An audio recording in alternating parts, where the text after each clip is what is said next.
Good morning. Thank you very much for inviting me to come along today and speak to such an august organisation. Particular thanks to Richard and to Bex for inviting me along. So, as just been explained, I work with two groups of people. I work with owners of market research agencies, operations companies, res tech platforms, and I help them with their commercial growth. So commercial strategy, sales, marketing, essentially how to grow your business commercially. And then I also work with heads of insight and owners of insight functions in big brands. And I help them with, honestly, restructuring their insight functions to make sure that they are delivering commercial value within those organizations. So how to increase the impact of insight. And I hope, as a result, in a very lucky position to be seeing both sides of what's going on here and seeing what's going on in agencies and what the commercial pressures and the commercial realities are of operating in that environment, but then also seeing the pressures and the tensions and the changes that are going on in end clients. So that's what I want to try and talk to you about today. And I'm particularly interested in this idea of decision confidence, and I'll come on and explain what I think this is about.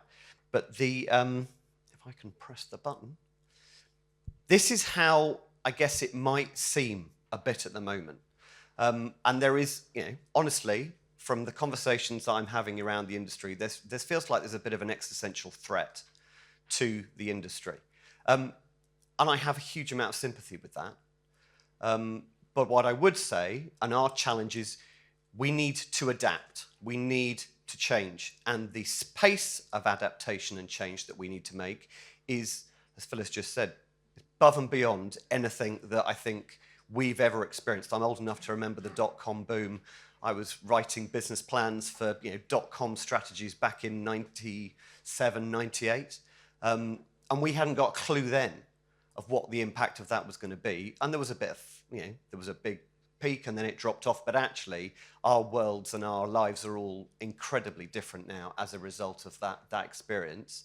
And I think that is what we are going through now. But I think we are going to be, and Phyllis has just pointed out that anybody who makes technological predictions is invariably wrong. So I'm going to be probably very wrong about this. But I think there is going to be massive societal, economic change as a result of that, and that is touching our industry as it's touching other industries. So why and what do we do about this, and what is the reality of this? So for me, what I'm seeing from a commercial perspective is that what we do is no longer of commercial value, or is increasingly less important. What is important is that we help clients, we help organizations, we help people make decisions. And good, in that context, is good enough. We are no longer, maybe we never were, the bastions of truth. What we are a group of people who are helping organizations and businesses make better decisions than they would make otherwise, without the data, without the evidence, without the research. That is our job. And the value that we are going to be able to charge for, the value that is going to allow us to continue as organizations, as individuals, as businesses, is situated entirely in giving our clients, our organizations, the businesses we work for, the ability to have good enough decision confidence. So that when they come to making a commercial decision, when they come to decide what they're going to do about their brand, about their innovation cycles, about their products, that the decisions they are making are good enough to be commercially rational and sensible and effective. That is now that's the game we're in. It is not about what we do, it is about the value we add. And why has decision confidence become so critical, so crucial? Well, decision confidence is something that has been knocking around in management and business sort of concepts for a while. And it's the trust you need to take, or the trust you need to have, that the decision you're making is good enough that it's likely to be successful, or you're likely to keep your job, or you're likely to please your boss. So it is a very human perspective on how businesses run and psychology, but we need to own, and our opportunity, I think, as an industry, is to own the space of decision confidence. We can be the people who sit in front of clients and go, based on what we're seeing, based on the data we've captured, based on the information we've got, this is how we think you should best move forwards. Give them that decision confidence. And there's lots of things driving that. We now have, when I started this out, I started my business 13 years ago. My clients were all older than me. They're now all younger than me. And they're all digital natives. So they have come up through marketing teams, through commercial teams, where they are expecting and used to seeing instantaneous data through their digital channels. So when we say to them, oh, well, it's going to take a couple of weeks to gather that data and make sure it's accurate and clean and stuff, they go, what? They genuinely like bewildered by the slowness, the pace that we operate in or can operate in. The organizations that I work in, I mean, goodness, I'm glad I'm getting to the point where I'm going to be retiring in the next 5-6 years. Organizational complexity is now so great. Risk adversity is so great. There are so many moving parts. Last year or the year before, I ran a program to tender out the CX platform for a big, well-known transport brand. There were 17 stakeholders internally inputting into making that decision on which platform to use. I was essentially hired to herd cats. That's what I did for 6 months running that program. So the complexity is huge. And people are becoming more and more comfortable with good enough. Doesn't have to be 100% true, doesn't have to be entirely accurate. It just needs to be a decision or give me some confidence that what I'm doing is good enough, that I don't lose my job, that the thing moves on, and that my bosses and that the people higher up in the food chains go, yeah, you're doing good enough. So that's on that side. There is also, as I said, there's more data. And one of the, I think it's Jevon's paradox, is this idea that as the unit cost of research and data drops because of technological advancement and AI, then actually what we're going to see is we're going to see an increase in demand.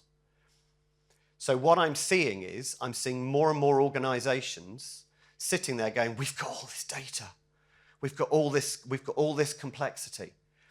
We don't really know yet what to do with it or how to make sense of it. And our opportunity is to help them to do that. Increasingly, democratization, and I'll talk a little bit in a moment about octopuses. But one of the things I can see is that data, the decisions, insight, these things that we all peddle and use and roll around in, are becoming more and more democratized. More and more people have access to them. The days of a centralized insight function in a big brand owning and being the gatekeepers of research is dying out very, very, very quickly. So we have to become more adroit and more able to talk to multiple people, multiple stakeholders within these businesses, all of whom are sitting on data, research, insight in some shape or form. And then there's a shorter tenure. People come into business, come into roles. The average marketing director is in role 18 months. So they have got to make an impact. That's why good enough is good enough, because they're maybe not sitting here going, I'm making a decision now that's going to have an impact in 6 years' time that I need to worry about.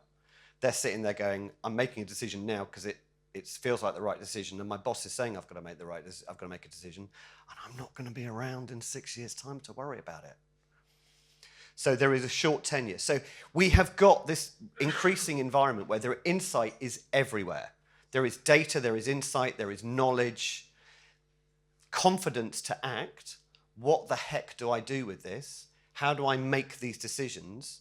Is actually becoming more and more scarce. And that's our commercial opportunity as an industry to own own the space, own the ability to help clients make decisions. Now, AI in the Octopus organization. Brill and Wonka, it's a brilliant, really, really good book. I would recommend you check it out. They have written a book essentially talking about organizational design and AI. And the idea, octopuses are really cool, by the way. Octopuses have 9 brains. 9. They have 1 in each arm, and they have 1 in the bit in the middle. And those 9 brains are all capable of operating independently of each other. So, you know, one arm can be chewed by a shark, and it'll be that brain's hitting the shark over the head with its other arm. And then another bit of the arm's going, right, we need to swim away. And the central cortex brain is sitting there going, feeding it all through and communicating it stuff. Brill and Wonka's hypothesis is that is going to be the organizational structure within big businesses going forwards. Every single one of these arms, that might be product, that might be strategy, that might be quality, that might be the marketing team, that might be something else. All of these HR, all of accounting, all of these different bits of these businesses are going to have AI within them. Their own AI repositories, their own data, their own insight. Now, there's also going to be that central brain coordinating it and helping it. This is our commercial opportunity. Going and talking to each of these arms and explaining how we can help them make better decisions and how the AI, we can use it, and you know, as Phyllis said, we can help them use that properly and use that well. But this is, I think, where organizations are going, and this is why decision confidence is so important, because each of those arms is going to be capable of making decisions based on data and insights that maybe 5 years ago they didn't have access to. And I'll tell you 3 little stories about why I think this to be true. So these are 3 live, real examples that I've experienced in the last year about how AI and how technology and how organizations are changing as a result of what's going on. The French food manufacturer, one of my clients, a full-service research agency, came to me about a year ago and said, oh, we're gutted. We have done a long-term piece of brand tracking work for a well-known French food manufacturing company, about £750,000 worth of work. And they've come to us and said, it's not going ahead anymore.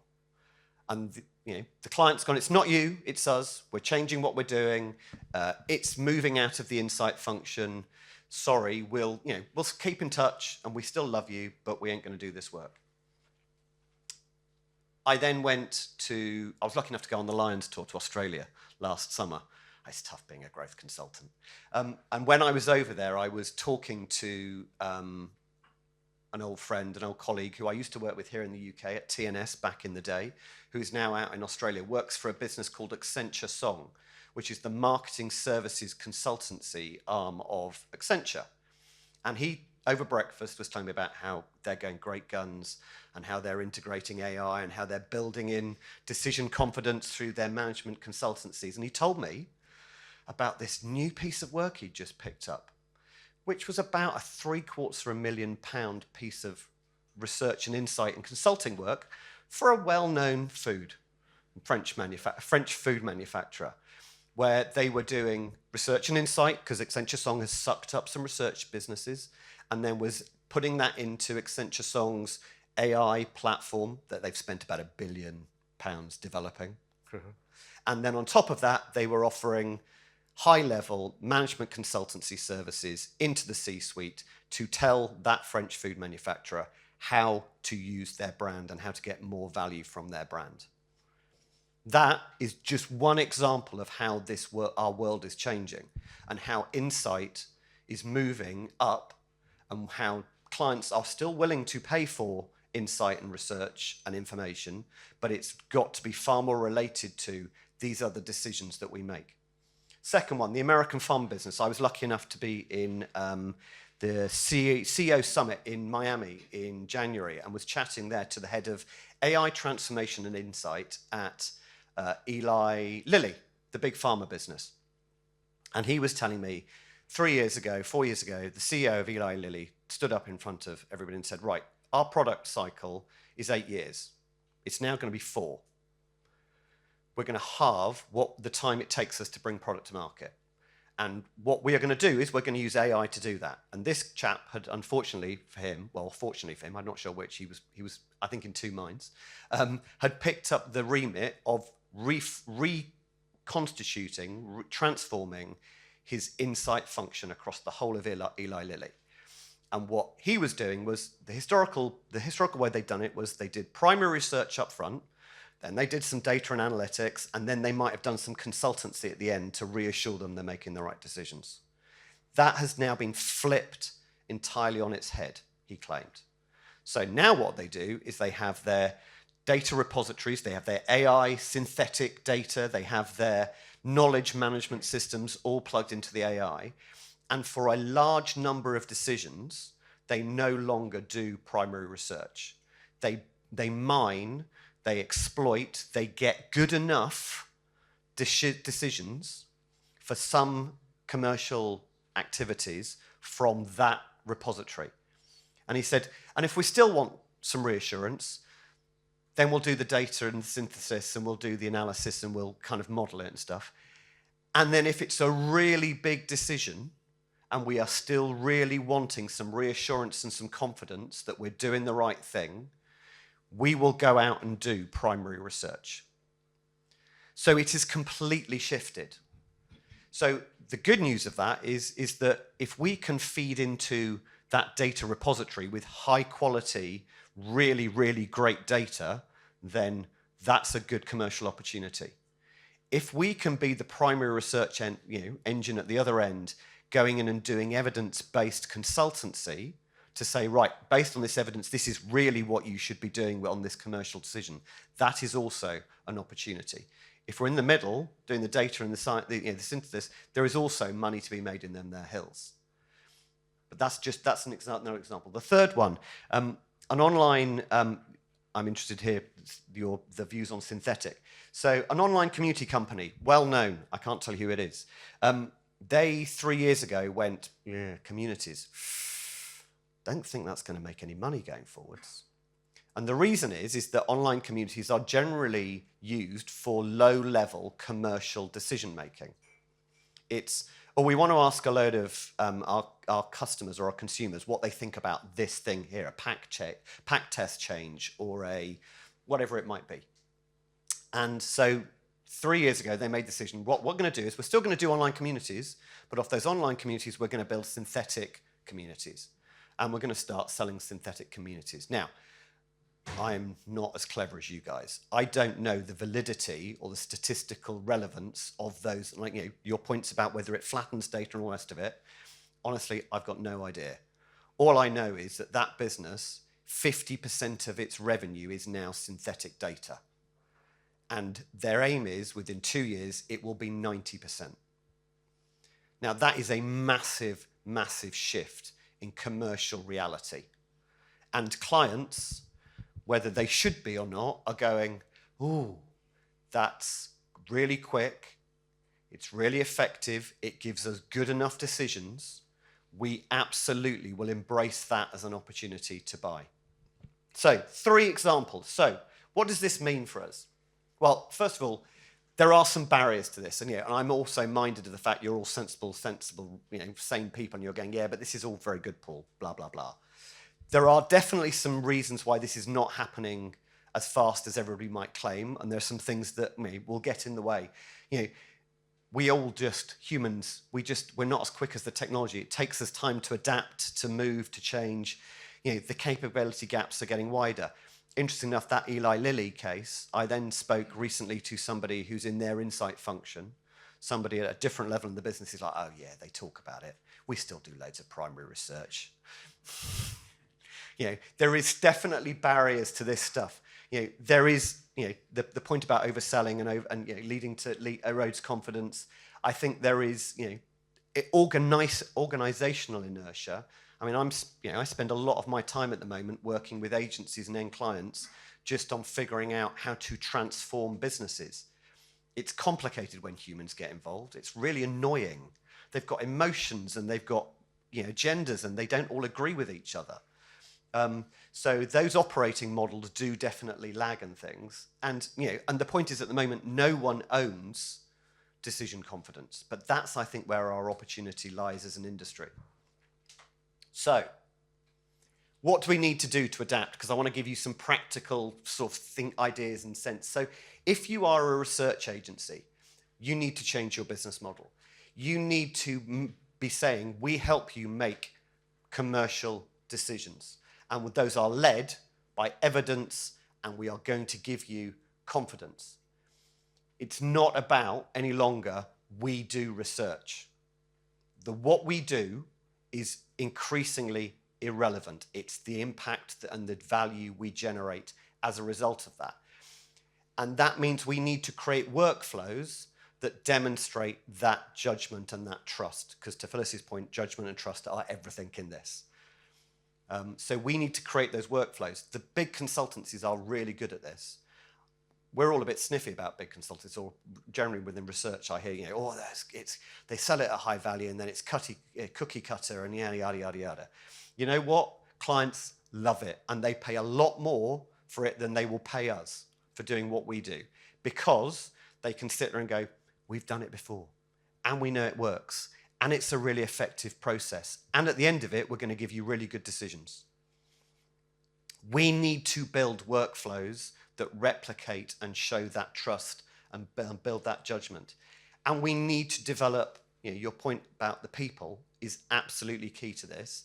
We need to develop the skills of our colleagues and ourselves. We need to upskill, retrain. We need to hire differently. I think a lot of the work I'm doing with research agencies at the moment is actually looking at the talent pool and whether it is it fit for purpose? Is it fit for change? Can we move it on? If you're a data architect, well, look, I think there is massive opportunity here, because if these businesses are building these AI repositories, any data that goes into there that is not of the highest quality is essentially toxic. It is going to pollute their data pools. It's going to pollute the decision making that they make. So going back to high quality data, interesting enough, I sat next to someone at a research do in November who runs a face-to-face field company. They are having the best year. They've had the best year in 30 years, because clients are going, no. If we're building training data, we want to train our models, we need absolutely the best quality data. We want discernible, identifiable human beings that we can put into the mix. So if you're a data architect, it's about being those feeds into the training models. The value proposition is about the danger of not having really high quality, really decent level data. And we need to kind of do that, but we need to do it with immediacy. So we are going to have to get better at providing this data, high quality data, as quickly as possible. And we need to develop our profiles. We need to make sure that we're talking about the commercial issues and the commercial problems. And then if you're a client, you need to lead the transformation. You have to be the person saying, I'm going to build that AI nervous system, because if I build it, then I can build in the quality and I can build in the confidence, and I can show to the organization that an insight function is not some box ticking cost. It is a genuine commercial value add that you should be investing in as a business. And they need to embolden themselves. They need to build that trust within the organizations, and they need to increase their commercial connectivity. If you can go to your end clients, if you're dealing with end brands, and say, look, we can help you with your stakeholder management, we can help you be more commercial, that is an interesting proposition for an end client at the moment. So, fit for change. What do we need to do? I always like finishing my presentations with a call to action, because otherwise this is all just blah. So what I want you to do, what I want you to consider is insight is going to be increasingly everywhere. If that price elasticity of demand for insight is as I hypothesize it is, we are going to have an explosion of insight. Adaptation is essential. When the meteor hit, the dinosaurs Some of them died out. It took them quite a while, but some of them died out. A few survived. Hello, sharks and crocodiles. Most of them died, but some you can see flying around here, landing on the pitch out there. They grew feathers. They grew wings. They evolved. They became something different. We have got to adapt. We have got to evolve. And judgment and confidence around decisions, I think, is the way we can help build and help deliver that evolution. And my question to you, the thing to go away and think about is, if decision confidence is the product, if that's what we are now selling, then what change do you need to make as an individual or within your business so that that becomes the priority, that becomes the commercial driver for your success?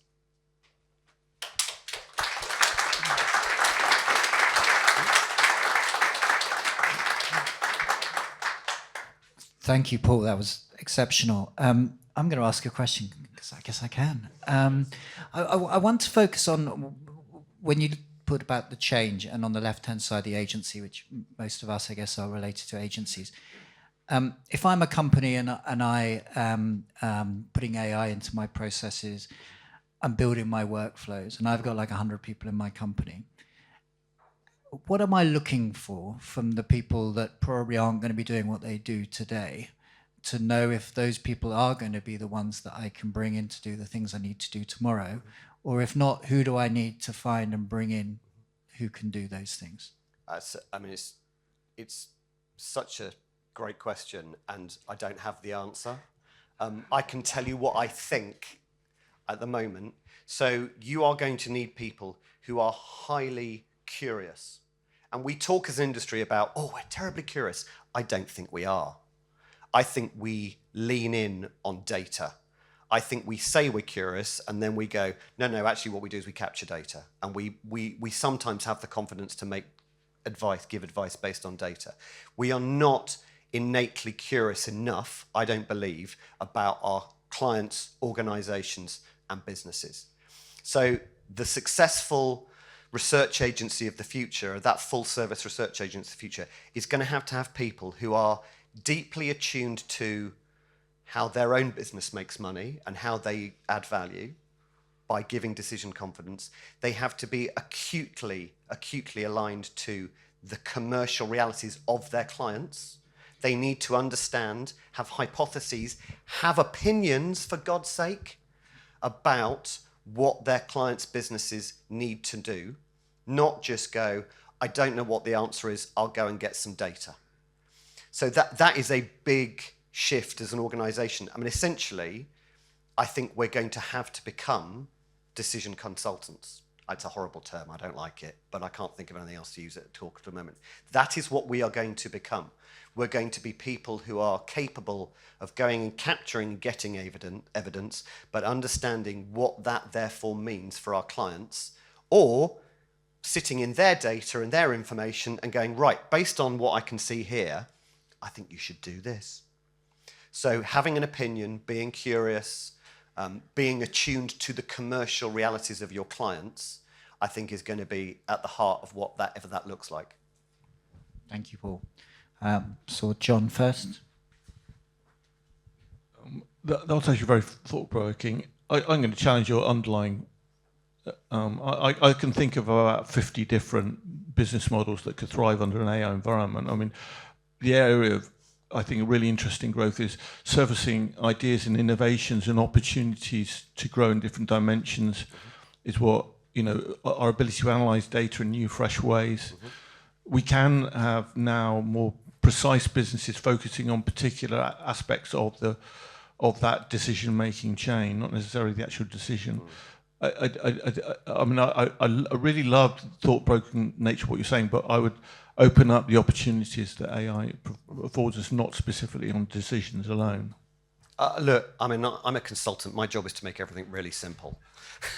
So I absolutely, completely agree with you. The way I contextualize it, I think there are three broad buckets of opportunity. You are either going to become a data utility, so you are going to become an organization that feeds data, almost like a pipe, into those AI repositories, those client businesses. And a lot of the stuff, I think, those business models will be around capturing, gathering, delivering data that can help them build those and make that decision. The second model is you become an artisan. You become somebody who does it for the craft and the love, and you will always have a set of clients and a set of people who believe in that artisanal value of what you do, and you will have deep, deep expertise, and you will be brilliant at what you do. And the third choice is you go up and you become a decision consultant. You go upstream and you take what we do, the essential tenets of research, evidence-based advice, and we go upstream and we start feeding in at that level. Now, the business models that you're potentially thinking about, those might all fit into those, yes, one or all or three of those buckets. But that's an easy, hopefully an easily understood kind of construct for how I think the industry will kind of evolve. But as Phyllis has said, I'm bound to be wrong. Do we have another question? Mike. Oh no, Mike's going to get me now. Yeah, it's about bowling averages at the Oval. So when you talked close to the beginning about, it's not kind of about what we do, or perhaps how we do it, but we still have an operating model with a lot of cost based on that. So if we're looking forward to an outcomes-based way of delivering what we do, perhaps on the agency side, how do we go about pricing? I mean, Phyllis mentioned earlier it used to be, cost of field work times 2, and that was it. How do we go about pricing that, particularly in a sort of interim while we're making all these changes? How do we do that for our clients? I think we have to start moving away from, and this is really difficult based on the, Phyllis's point, when they set the industry up, it was cost plus, which is a really stupid way of setting up an industry's commercial base. And what the... Thank you. I mean, that's, again, my job as a consultant is to have an opinion. I'm happy to be proven wrong.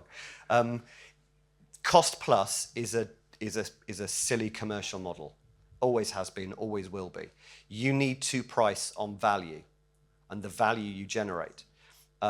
So, for instance, in my business, someone will come to me and say, I've got this commercial problem to solve. And they'll go, what's your day rate? And I'll go, it's none of your business what my day rate is. Tell me what your problem is. Tell me the value of me solving that problem, and I'll tell you how much I'm going to charge you. That's why I can afford to go to the Lions. That is, I think, where we need to start moving to. Now, I agree, Mike, it is a very difficult transition because I spend a lot of my time trying to unpick agencies' pricing models, which are all based on spreadsheets, based on this line item, this line item, this line item, this line item. It is all about what we do. But the opportunity here, I think, is to go to clients and go, look, rather than charging you £450 a day to do code checking, let's forget about that. Let's think about what this data, what this evidence is going to help you to do. And then why don't we base our pricing model on what that delivers? So we can try and escape, we can break out of the day rate paradigm where we are basically all a shit, it's a race to the bottom, who can do it for cheapest, quickest, to actually a value-based model. Now, I'm not saying that's easy. It's bloody difficult, and I don't have all the answers. But I think it's a conversation that we should, at least as an industry, start thinking about.